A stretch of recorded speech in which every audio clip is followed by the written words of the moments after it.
This is Jim Nico on the Social Network Show with Carol Todd, Amanda's mom, and Dr. J. And I'd like to dedicate this show to Carol Todd, who is really, in my opinion, one of the world's top innovators for child safety. Dr. J? Okay, we have been talking about the way social media has become another dimension of life for young people today. It's almost as if it's another sense. And if you were to say, well, just blindfold yourself or your child, or that would take away their sense of sight, it's that serious. It's that major a part of their life. So what kinds of social media are the young people really enthused about these days?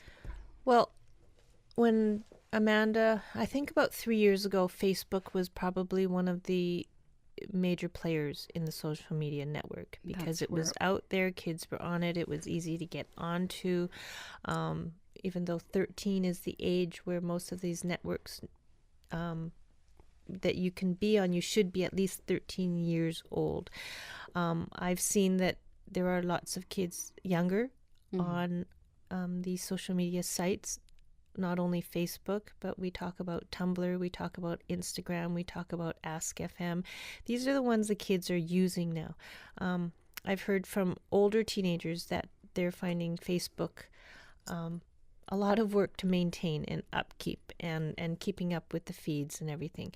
And so they have steered to Instagram, where they can post their pictures and selfies, as we call them, and what they eat, and because it's quick and easy. And also kids are using Twitter to communicate some of their thoughts, and Tumblr to blog, and Ask FM is a player right now with kids.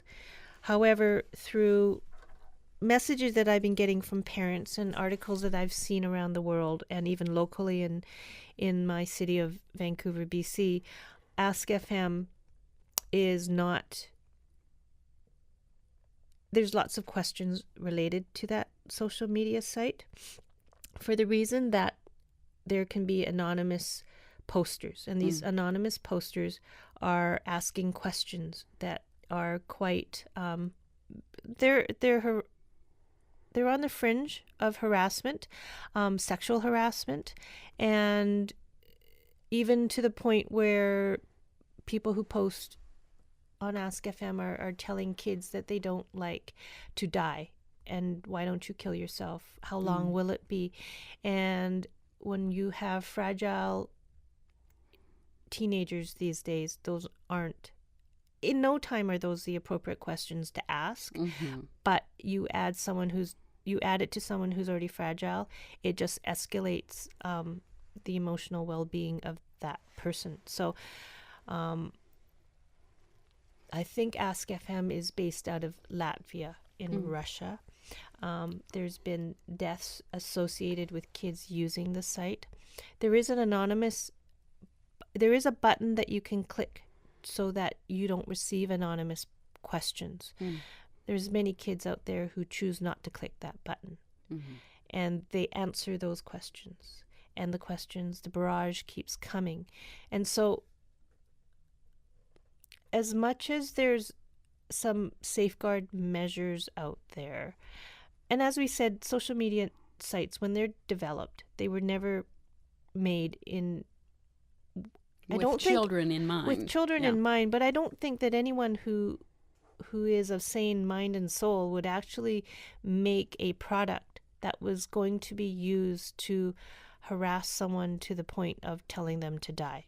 So, however, when those things come up, there should be, I feel, in my own personal opinion, there should be somewhere, there's a filter where those things shouldn't be allowed to post if certain words are written. And you can't have humans checking everything. I don't understand why a computer program can't be developed to filter things like that. Well, so Right I'm now, sure they have been. And yeah. it's a question of, are they being used? And that brings up a good point. We've talked about what parents can do, what kids can do, but it's a systemic problem. There is something, many things that need to be addressed within the technology itself. Yes, and this isn't just a problem that's in the United States or a problem that's in Canada. This is a global problem. It's worldwide. It's international. There were just last week in the newspaper, in the news media, there was a story coming out of Sweden where 2 teenage girls, one age 15 and one age 16, have just been criminally charged with cyber harassing about somewhere between 60 to 80 other young people. And through with the police, and they found out who the identities of these 2 girls and everything that they had posted, and so there are natural consequences that come with that. And so that was Sweden. That was way over in another part of our world where this problem is, and that was with, I believe it was posted on Instagram. So we need to carefully monitor what kids are using and how they're using it. I don't think, and what the technology actually is, and who is promoting it. I think, like you said, you can't imagine anyone in a sound mind doing this, but there are wicked people, there are mean people, obviously, and many of them are very brilliant in technology. Well, you talk about analogies, right? And so if you have a city and they build sidewalks and there's a crack in the sidewalk and someone trips over it, well, they go back the next day and they'll fix it. And so with these social media sites, obviously there are little cracks in it. So those cracks need to be filled so that we can make a safer environment for our kids out there, for young people. And it's, you know what, we say kids and young people, but it's also adults, young adults and adults too. So it's a safe environment for everybody to use their technology without having to add that added stress of what's being said or how I'm being portrayed, because once it's on the internet, it becomes a digital footprint. And we try and tell young people today that digital footprint can follow you after you graduate from high school and you want to go and apply for scholarships at universities, or you want a job. Well, employers and universities are now searching names out, and they'll find something that you did when you were 16, and it could hinder your ability to future develop yourself. Right, it's reputation management, and that's a whole sub-industry that's crept up. Once it's there, it's there.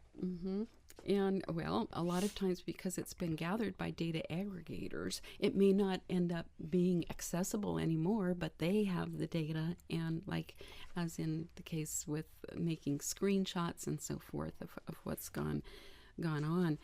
So the in looking at what the social networks themselves can do, you have been very persistent in going to Facebook to request them to remove the sites that have been even remembrances and things that have been for Amanda and her memory have been vandalized, if you will.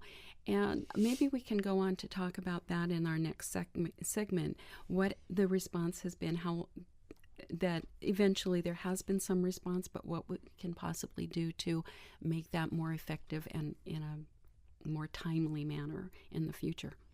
Thanks, Carol Todd.